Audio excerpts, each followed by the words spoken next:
Deep in the heart of a sacred forest, there's a story that echoes through time. It's a tale of kings, powerful spirits, and a kind of divine fury that, once unleashed, just cannot be contained. This is the legend of Kantara. You know, the funny thing is, our story really kicks off at the end, all the way in 1970. A man disappears into this strange circle in the forest, and a villager explains it with just two words, a Davanta kate. Now, that's not just any old story. It means a living legend. And that one line, it frames everything we're about to see. We're not just hearing a tale, we're experiencing the very legend that has haunted this forest for centuries. So that's the big question, right? What is this legend? What kind of power does it hold that can make people just vanish? It's time to rewind the clock and go all the way back to the beginning. Okay, so our journey is going to take us back centuries to the time of the Kadamba dynasty. This is where one greedy decision sets off a chain reaction that would change everything between the kingdom and the forest forever. And it all starts, as these things so often do, with greed.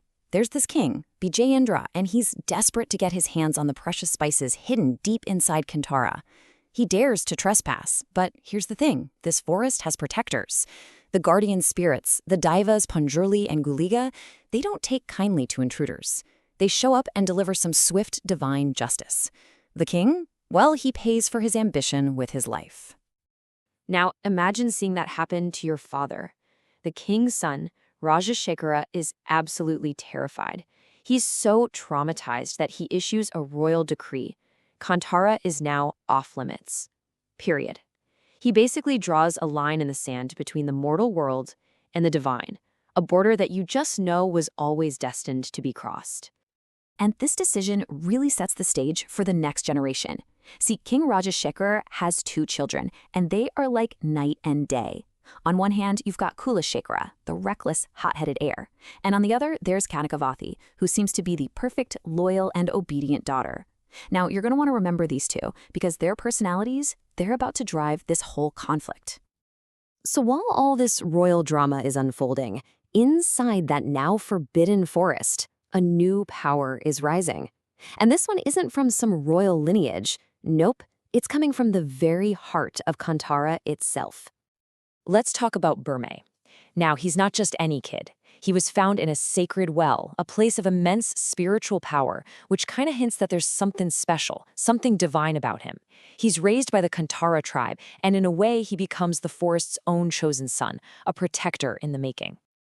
So Burme grows up, he ventures out into the kingdom, and he discovers something that makes his blood boil. His people are being cheated. The spices they work so hard to gather are being traded unfairly. So what does he do? He makes a really bold move. He decides to just cut out the middleman, bypass the kingdom, and trade directly. And that one act of defiance, it puts him on a direct collision course with the throne.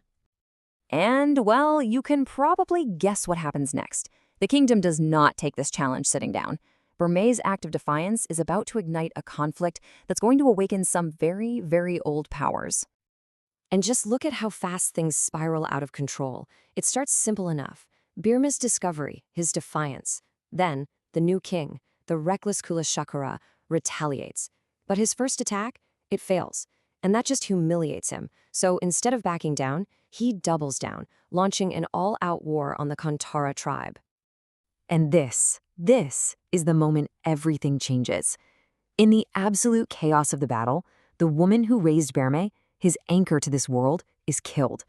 And that personal tragedy is the spark that lights a supernatural fuse.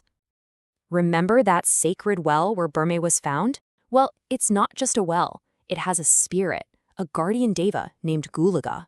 And Guliga is a raw, primal force tied to the very lifeblood of the forest. And the death of Burme's mother, it wakes that power up. This is where Burme stops being just a man. The spirit of Guliga literally possesses him, transforming him from a tribal warrior into this divine force of nature.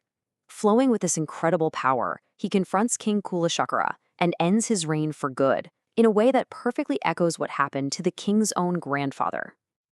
Okay, so the reckless king is gone. You'd think peace at last, right? Wrong. The real threat, The true danger has been hiding in plain sight this whole time, and this is where the legend takes a really dark and, honestly, brilliant turn. So, in steps Princess Kanakavathi, the supposedly loyal daughter. She comes forward talking about peace rituals and restoring harmony, but just as it seems like things might finally calm down, a really strange illness starts to hit the children of Kantara, and it's just way too much of a coincidence. And when you lay out her four-step plan, you see her true colors.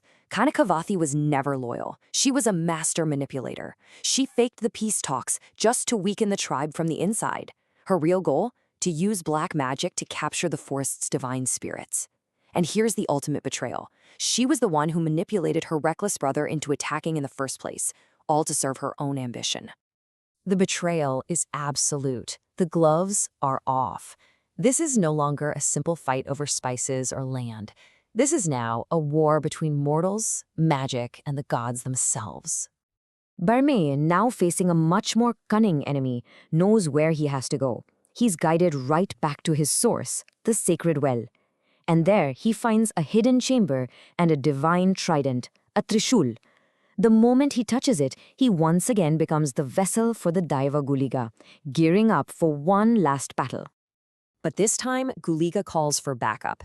You see, Kanakavati's betrayal, this corruption of feminine power, is so profound that it needs an equal and opposite reaction. It requires the intervention of Chavundi, the actual goddess of feminine power, to come and deliver justice. It's a divine response to a mortal twisting of strength. So now, possessed by Chavundi herself, Burm confronts the princess and her father, who's been all juiced up by dark rituals. In this massive, climactic battle, Burm, as the avatar of the goddess, completely vanquishes them both. The war is finally over. Balance is restored to Kantara. But what happens to the hero when the fighting is done? Well, the legend doesn't just end with a big party. It ends by connecting everything right back to that mysterious circle we started with, all the way back in 1970. After his victory, Burmane dives back into the sacred well and just disappears. And here's the final reveal, the big twist. That well is the circle. It's the same place where Anupuva vanished in 1970, and it's where his son, Shiva, is destined to go as well. The legend isn't just a story, it's a repeating cycle. And that just leaves us with this one last thought, doesn't it?